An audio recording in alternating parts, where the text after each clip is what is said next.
Olá, eu sou Alexander Madeira e esta é a série Entre Tempos, um espaço que nasceu para pensar a memória dos que partiram por conta do sinistro de trânsito brasileiro e também como isso afeta as pessoas que ficaram. O Entre Tempos é uma criação da rede de sistemas seguros formada por organizações como a Fundação Tiago de Moraes Gonzaga e a Ciclocidade, em que, junto com convidados, vamos conversar sobre os caminhos possíveis para viver e se deslocar no Brasil. Nessa temporada, especificamente, nós vamos falar sobre os 30 anos da Fundação Tiago de Moraes Gonzaga e toda a história que está por trás. Hoje, a nossa convidada é a nossa fundadora, Diza Gonzaga.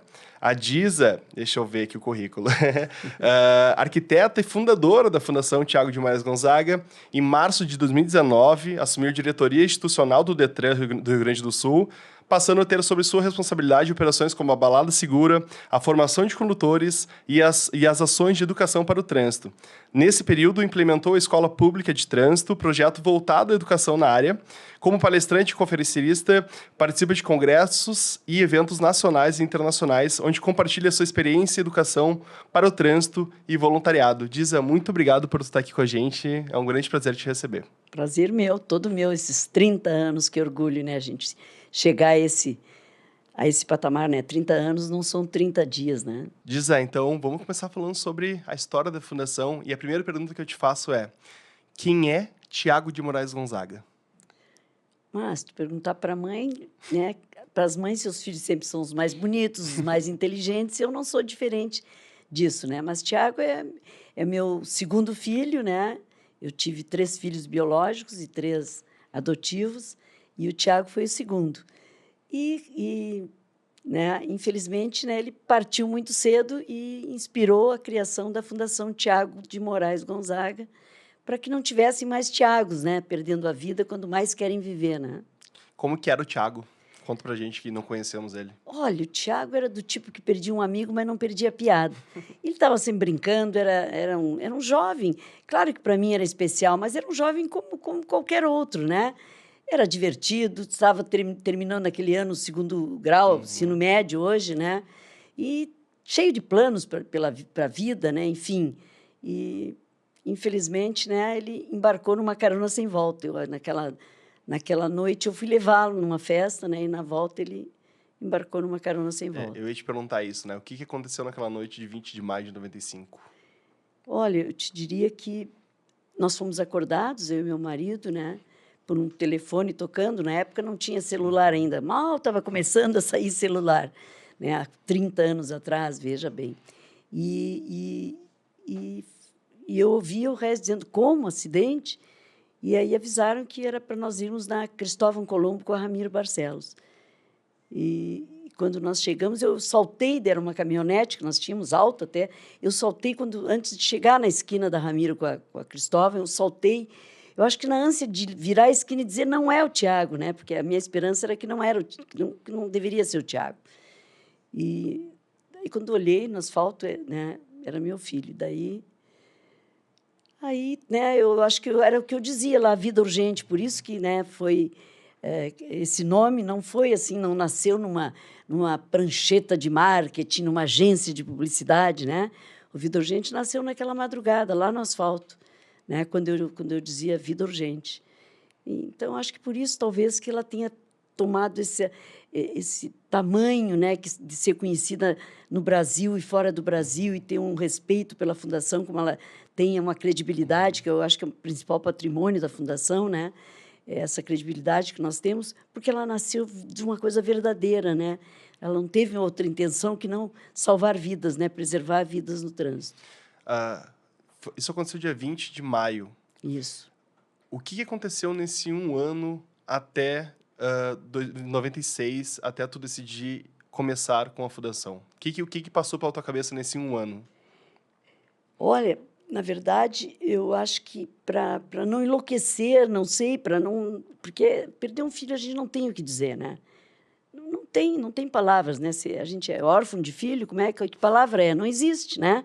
Se a gente perde o marido, é viúva, se perde filho, não tem nome, porque não deveria ter, é um palavrão, né? Devia ser proibido, né, os filhos partirem antes dos pais. Então, eu comecei a pensar, naquele dia mesmo, se eu te disser que foi naquela madrugada, Vida Urgente já começou eu tinha que fazer alguma coisa, eu só dizia que eu tinha que fazer alguma coisa. Quem conviveu comigo naqueles primeiros dias deve lembrar que eu dizia, né, Vida Urgente, eu tenho que fazer alguma coisa. Não sabia bem o que ia ser, né? E comecei a escrever. Eu, como arquiteta, eu tinha muito a lapiseira, escrever, desenhar. Então, eu comecei a criar. A primeira ação seria a Madrugada Viva, que é a madrugada que meu filho não teve, né? Então, a Madrugada Viva era ir nos bares e danceterias, falar com outros jovens para dizer que tem que se divertir, mas tem que voltar para casa, que o melhor é voltar para casa sempre, porque tem muita festa pela frente, não dá para perder a vida numa dessas. Enfim, então, nasceu ali, né? Então, é bem difícil te dizer. E separar a Vida Urgente da minha pessoa é muito complicado, porque faz parte da minha história. Hoje ela é parte da minha história, né? Eu larguei a arquitetura, passei os trabalhos que eu estava para uns colegas meus na época e comecei a escrever, que eu tenho até hoje esse caderno onde eu colocava o que eu ia fazer, né, para salvar Tiagos. No começo, na verdade, eu te confesso que eu não pensava em pessoas mais velhas ou crianças, eu pensava na tiagarada, como eu digo, né, que eram jovens de 18, 17, 19, era esse povo que eu queria salvar, na verdade, né, que eu pretendia, né, alertar, conscientizar, nem sabia bem como é que ia ser. Mas, passado um ano, exatamente, no dia 13 de maio, que é o dia que ele nasceu, eu fui no cartório e registrei. A fundação está registrada no 13 de maio. E eu me lembro que foi um cartório ali na Andrade Neves, aqui em Porto Alegre, e eles não queriam. Eu disse, eu quero que seja registrado hoje, no dia 13, tem que ser. Ele dizia, olha, senhora, nós vamos colocar aqui, se o escrivão assinar hoje, eu não vou lhe garantir. Eu disse, não, mas tem que ser hoje. Eles disseram, não, mas eu não posso lhe garantir que seja hoje ou amanhã, qual é o problema? Eu disse, daí eu contei, e eu acho que eles ficaram impactados, assim. Ele disse, tá, eu vou fazer o possível, sim, para levar para ele assinar, né? Enfim, e registrar a fundação naquele dia 13. E acabamos conseguindo, né, que fosse então, dia 13 é o registro da Fundação Tiago Gonzaga. E dia 20 de maio eu lancei no Bar Opinião, que tem até hoje em Porto Alegre, para quem não é de Porto Alegre, é um bar muito conhecido. Eu lancei porque foi de lá que ele saiu e embarcou numa carona sem volta. Então, por isso, do Opinião, né? Eu lancei a campanha lá, eu convidei umas 100 pessoas, 100 amigos, alguns familiares, e, para minha surpresa, se formaram filas que faziam a volta nos quarteirões. A primeira edição de um livro que eu escrevi, Tiago Gonzaga, Histórias de uma Vida Urgente, que não tem nenhuma pretensão literária. Como eu disse, eu era arquiteta, o máximo que eu tinha escrito era memorial de obras, né? Então, mas eu fiz aquele livrinho e na primeira, lá no Opinião, já foi esgotada a primeira Tem uma história que eu acho incrível, assim, e na verdade eu acho muito legal como tu conduziu tudo isso. Como é que tu conseguiu Opinião? Como é que tu chegou lá e falou assim, quero fazer uma festa aqui? Hoje, eu fico pensando que essas pessoas dizem, pessoal, ela é maluca, ou vamos deixar, porque senão, não sei. Eu marquei uma agenda com os donos da Opinião, queria falar com os donos da Opinião. Aí consegui o telefone do Bar Opinião e disse, eu quero conversar com os donos da Opinião. Ah, é o alemão e o fulano e tal. Eu digo, sim, então pode marcar. Daí disse meu nome e tal. Qual é o assunto? Ah, é uma campanha que eu vou lançar e queria lançar na Opinião. Tá. Eles me receberam no dia que marcamos lá, fui lá, ali na Cidade de Baixo, bem atrás da Opinião, era o escritório deles na época, não sei se ainda é. E eles me receberam e eu disse, olha, eu queria, no dia 20 de maio, eu queria o Bar Opinião emprestado. Eles me olharam assim, como assim emprestado? Eu disse, eu quero lançar uma campanha e tem que ser aqui. Sim, mas o que a senhora pretende fazer? Quantas pessoas? Eu disse, olha, eu não sei bem, umas 100, 150 pessoas, mas a senhora já entrou na Opinião? Eu disse, não, nunca fui no bar. Ah, então, nós vamos ali com a senhora, para 1.000 e tantas pessoas, 1.700 pessoas, 1.800, não me lembro quanto ele disse na época. A senhora é meio grande e tal. Daí eu disse, não, mas tem que ser aqui. Aí eles perguntaram, por que a senhora quer tanto que seja aqui? Daí eu contei. Aí eles também já ficaram assim, comovidos, e sem, não tinha, ficavam assim, eu acho que eles... Imagina, fazia meses que eu tinha perdido o Tiago, acho que eles ficavam impactados, não sei. E daí eles foram olhar na agenda da Opinião se tinha alguma festa, algum show, né? E, casualmente, era no dia que era o único dia que a Opinião ficava fechado, que era segundas-feiras. E o de 20 de maio daquele ano caía numa segunda-feira. Daí eles me disseram, não, nós vamos lhe emprestar, sim, emprestado mesmo. Né? Não vamos lhe cobrar. Eu disse, não, eu nem poderia pagar, eu queria emprestado mesmo. Né? E daí disse, não, claro, o bar lá vocês cobram, como, né? Podem fazer como é lá, mas né? Eu quero no palco, eu quero um telão, eu quero isso, quero aquilo. Daí pedi um monte de coisa que eu queria. Isso tudo de graça. E eles, não, tudo bem, nós vamos botar o telão. O que mais que eu... Ah, isso, tá, então isso. Aí vai ter uma banda que vai tocar. É a banda que é um sobrinho meu que toca nessa banda, The Hard Working Band, na época. Nem me lembro bem, era do Pedro Gonzaga, que né, até hoje eles ainda têm. E tá. E por isso foi na opinião, e eles me deram, e foi assim. Só que no dia tinha mais de 5 mil pessoas que não podiam entrar na opinião. Então, a opinião que tinha deixado só a parte de baixo aberta, porque eu disse que era 100 e poucas pessoas, abriram tudo, lotou, e daí eles ficou um rodízio. As pessoas entravam, pediam um autógrafo, compravam um livro, pediam um autógrafo para mim e para o Regis assinar, e iam saindo, porque não dava para ficar, não tinha como, né? Então, foi assim que nasceu a Fundação. Que interessante, assim, eu sempre falo, né, a Fundação ela teve várias fases, né, Disa? Eu queria saber de ti, assim, teve alguma memória, alguma coisa que aconteceu do início, do meio, ou agora, que te marca, que tu lembra sempre, uma história interessante que tu possa contar pra gente? Ai, a Fundação é feita de histórias reais, né? Eu tenho muitas histórias, mas eu tenho algumas histórias que são, assim... Ai, eu não quero parecer, assim, que eu sou uma pessoa... Ai, até fora da casinha. Mas eu te confesso assim, eu me lembro que logo que nós nos mudamos de uma salinha que a gente tinha ali na Venâncio Aires para uma casa ali na Botafogo, que ali ficamos muitos anos até sair para lá, para o Tecnopuc, agora lá na universidade, né? Na Pontifícia Universidade Católica, nós estávamos com uma pequena dívida de aluguéis e coisas, que uma casa para até arrumar, para começar, né, o trabalho. Então, a gente deu uma endividada, assim. E não era muito, 2.000 e poucos reais, mas era para a fundação, era. E então, eu pensando ali, nós conversando sobre isso, bateram na porta, e já era tarde, já estava ficando 8 horas, já estava escuro, né? E nós fomos abrir a porta, me lembro. Eu e outra pessoa que estava comigo lá. E abrimos a porta, era um casal. Daí eles disseram, nós estávamos procurando desde cedo, viemos de uma cidade do interior, porque a gente morava no interior do estado, e estavam procurando a fundação e foram, e até encontrar a tal do endereço da fundação. Deram 2 endereços que não eram lá na sede antiga, lá na Venâncio Aires, e até acharam lá a Botafogo. Daí eles disseram, é que nós queríamos fazer uma doação, porque o nosso filho morreu num acidente de trânsito e a gente ia destinar para uma creche, alguma coisa, mas daí pensando, não, nós temos que destinar para alguma coisa que tenha sentido com o que aconteceu com o nosso filho. E daí ouvimos uma entrevista com a senhora na televisão e dissemos, é isso, é uma fundação que trata disso, para prevenir acidentes com jovens, porque eu falava muito em jovens, não era acidentes com qualquer tipo, no começo era só para jovens, parecia assim que era só os Tiagos mesmo e as Tiagas, como eu digo.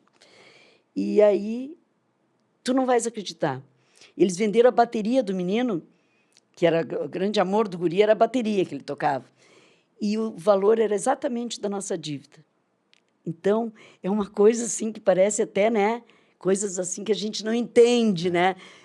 Eu não acredito em coincidência, eu acho que tem alguma coisa além, né? Sabe lá se o Tiago não está de lá mexendo, ele não era santo e nem acho que ele é nenhum santo, mas deve incomodar os graduados lá de cima para ajudar a fundação. Então, ela nunca fica a pé. Sempre acontece alguma coisa para não deixar a nossa fundação ter problemas, assim, né? Mesmo financeiramente, a gente está sempre atrás de apoiadores, patrocinadores para levar, né, o nosso trabalho.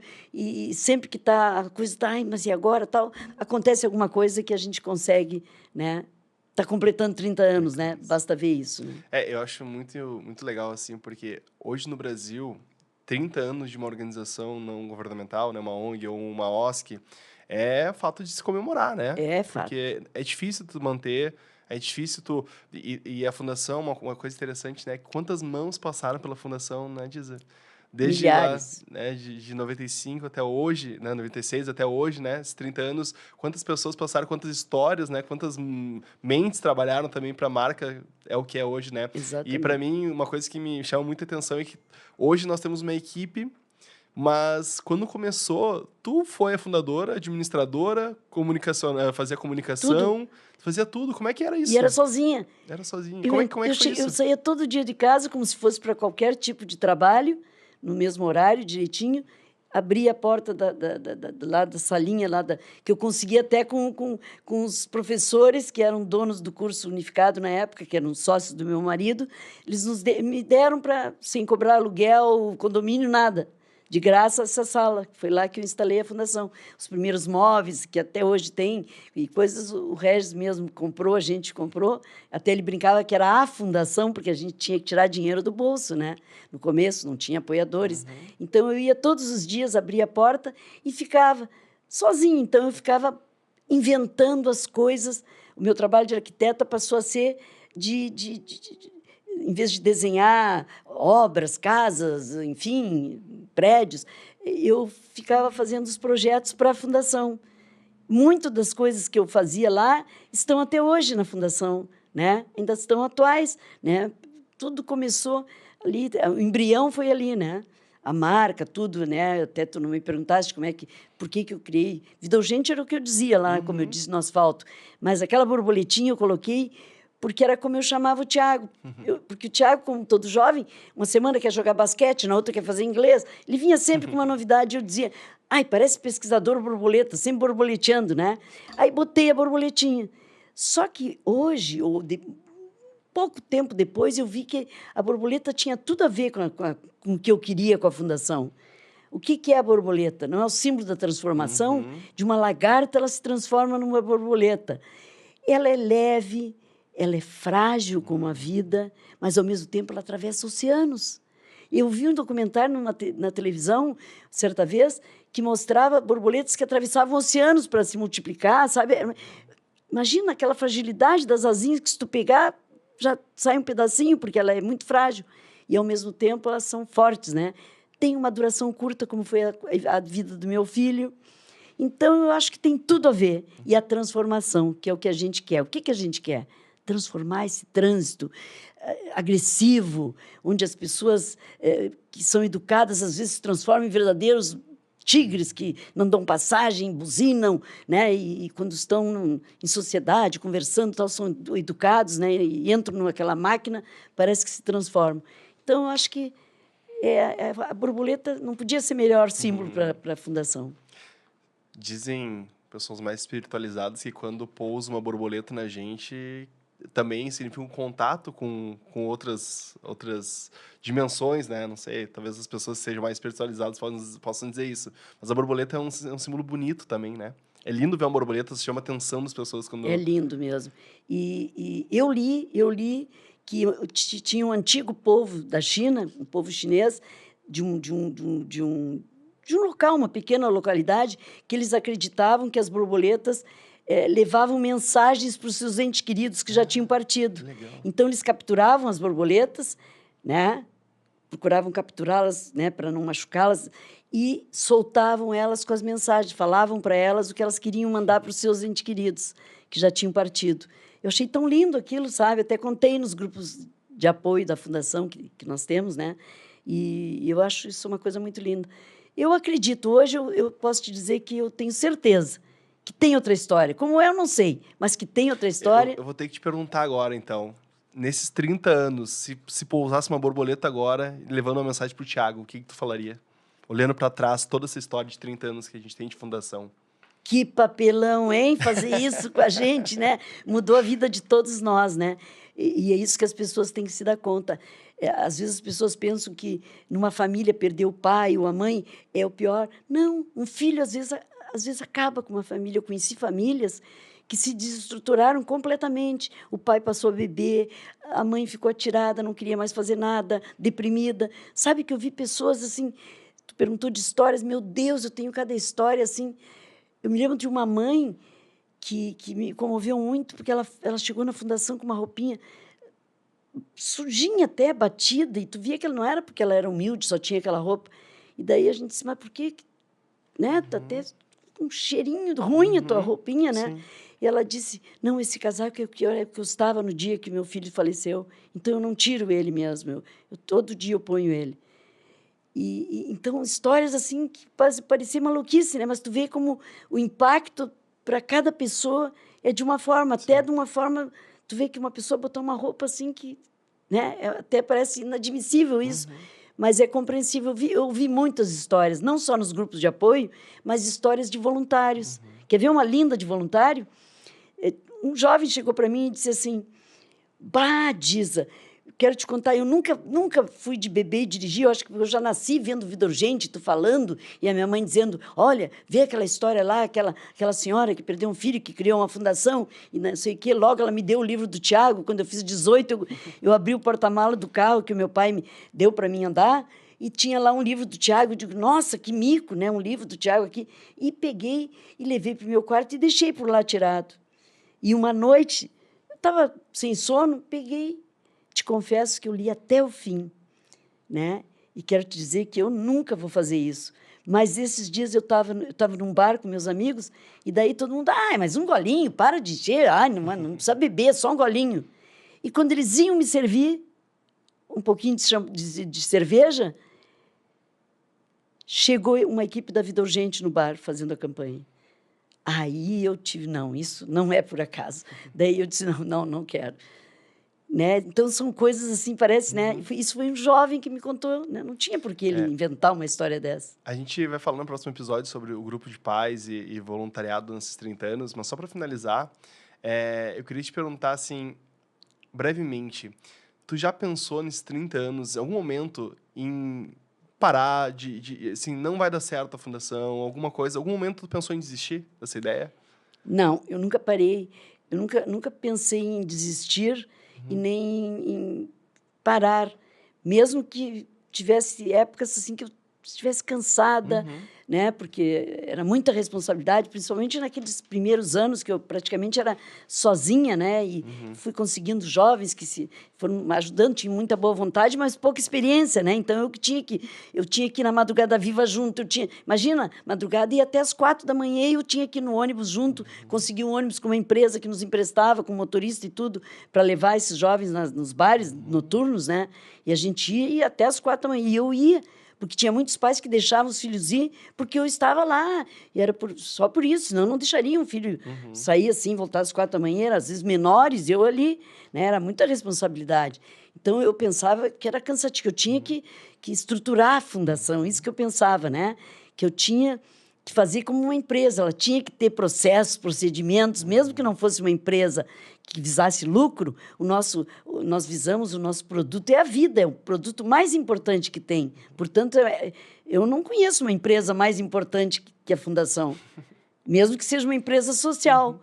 Tu conhece alguma empresa que tem um produto mais importante que a vida? Que a vida? Eu não conheço. Nenhuma. Por maior que seja, não chega aos pés. Agora, teve épocas que davam cansaço, mas eu nunca pensei em desistir, sabe? Porque eu pensava que meu sonho era fechar as portas, porque daí não tinha mais ninguém que não era consciente, tu entende? Isso sim, e é meu sonho. Meu sonho é um dia a gente poder fechar as portas da Fundação, porque não tem mais esses acidentes, a não ser uma falha mecânica, uma coisa assim, mas não acidentes por falha humana, pela falta de consciência, muitas vezes, ou, né, ou imprudência, né, da gente. Disa, quero te agradecer esse episódio. A gente vai continuar conversando nos próximos episódios, né, sobre outros assuntos. Mas eu queria dizer que quem quiser acompanhar os próximos episódios pode ficar aqui no nosso canal.